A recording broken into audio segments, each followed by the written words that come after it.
All right, guys, here we are. It is Thanksgiving Day. I have a nice festive Thanksgiving shirt on for all of you. That is, of course, our glorious President Trump. They're eating the turkeys, and we're going to be eating some turkey today. But before we get into that, it is matchup preview time. And, I'm going to go ahead and kick it off with the matchup of the week. Huge playoff implications.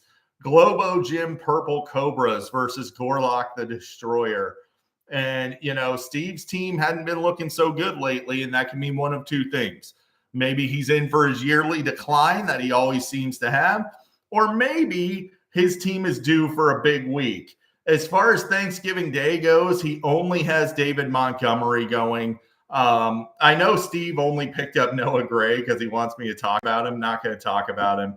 Really nothing left to talk about on Steve's team. He's going to need Josh Allen to just have a miracle performance to have any sort of chance here.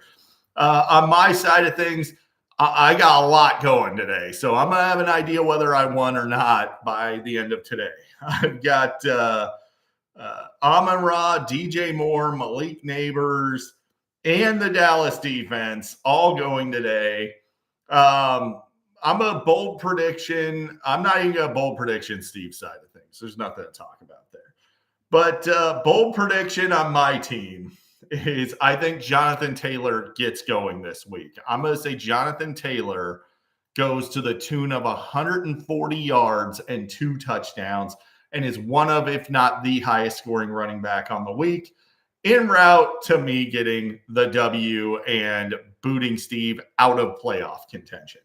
Now, cursed by the old gods versus Steve Top Senior Bottom. We got Jason versus Jared, another matchup with huge playoff implications. Jason's team at full strength this week. I'd probably start Pat Mahomes against Vegas, but Jason's a Burrow fan, so he's going to start Burrow. Maybe Justin Jefferson gets going this week. I think he will because he's not dealing with Sir Clamps, Jalen Johnson this week, who just absolutely dominated his punk ass last week. Derrick Henry, another tough matchup. It doesn't seem to matter, though. Derrick Henry doesn't really have those explosive games in the tough matchups, though. He's a pretty solid bet for 10-plus points, but probably not going to crush it. Let's go bold prediction. I'm going to say Brian Thomas Jr., 100 yards and a score with Trevor Lawrence coming back.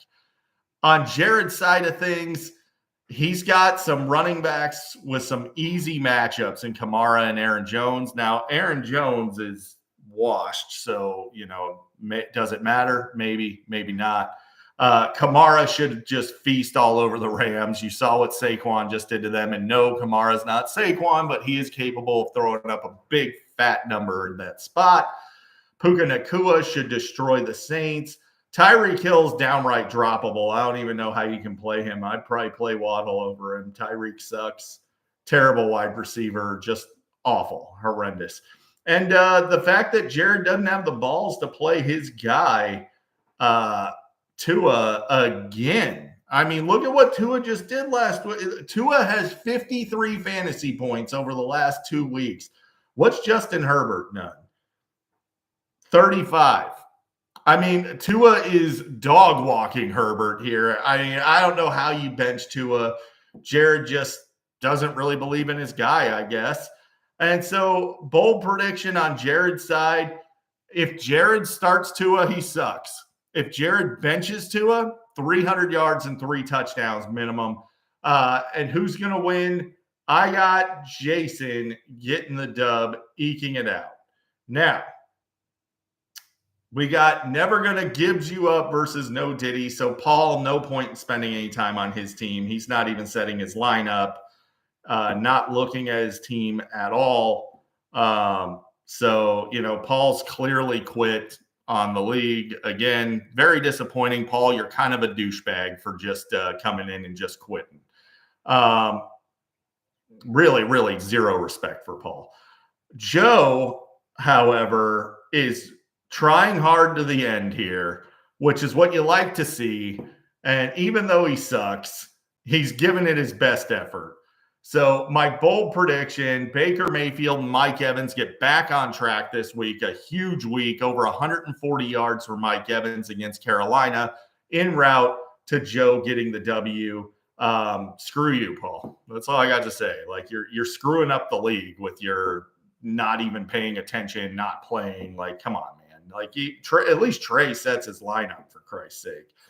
Now, I'm looking over here at big ass TDs versus worthy of our trust. And, big matchup for Kevin. He needs to win out to make the playoffs, to have any shot at making the playoffs even. He could win out and still not make it. But if he's going to make it, going to have to win out. Now, Jayden Daniels, tough matchup against Tennessee. We've seen lately Jayden Daniels kind of sucks in tough matchups. His first 20-plus point game since week 4 was last week. Don't think he does that again. Probably the rest of the season. Jayden Daniels was a fluke. He's a fraud, is what it is. I'm going to go on the positive side, though, for my bold prediction. Taysom Hill gets another couple of touchdowns in this game en route to being the tight end 1 on the week. And Jared pulls his hair out because he has Kamara. So now, Trey, I'm going to go bold prediction, C.J. Stroud and Nico Collins just pop the hell off against the Jags. That is the scariest stack in fantasy this week. And I think they pop off to the tune of 60-plus fantasy points. Maybe not 60, but 50 fantasy points between those guys. Who's going to win? I think Trey gets the dub. I really do, guys. Sorry about that, but yeah, that's what's going to happen. Now, Tony Sr. versus Tony Jr. Tony leaving Lamb of Godwin, leaving Chris Godwin in his team name out of solidarity for the injured player. That's, Tony's sentimentality here is legendary when it comes to his players. So, a guy isn't even on his team. He wasn't sentimental enough to hold on to him on his team, but he still got him in his team name. Go figure. I'm looking at this and, Jackson Smith-Njigba has come on strong lately, and he's probably not going to be the one that draws Sauce Gardner, so I expect him to do well again. Cooper Kupp just gets like 60 yards and garbage time touchdowns. He's kind of washed. He's like kind of a total piece of shit at this point. But he does get the garbage time TDs when nothing matters, and, like he did last week where – Sean McVay down 3 scores with 20 seconds to go, leaves all his starters in to potentially get injured. Sean McVay's stupid, guys. He's one of the most overrated head coaches in football, but as long as he's the head coach, Cooper Kupp is going to be out there until his leg falls off, which it will soon. Now, Anthony Richardson should have a good game against New England. Breece Hall, don't know if he's going to play. It might be better for Tony if he sits, because then it's going to be the Braylon Allen show, and that guy is an animal. He's freaking huge. So let's bold prediction this thing.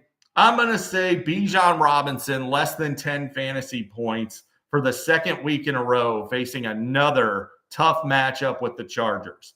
Now, on senior side, Lamar Jackson versus Philly should be a shootout, could be a fun game. I can't wait to see that one.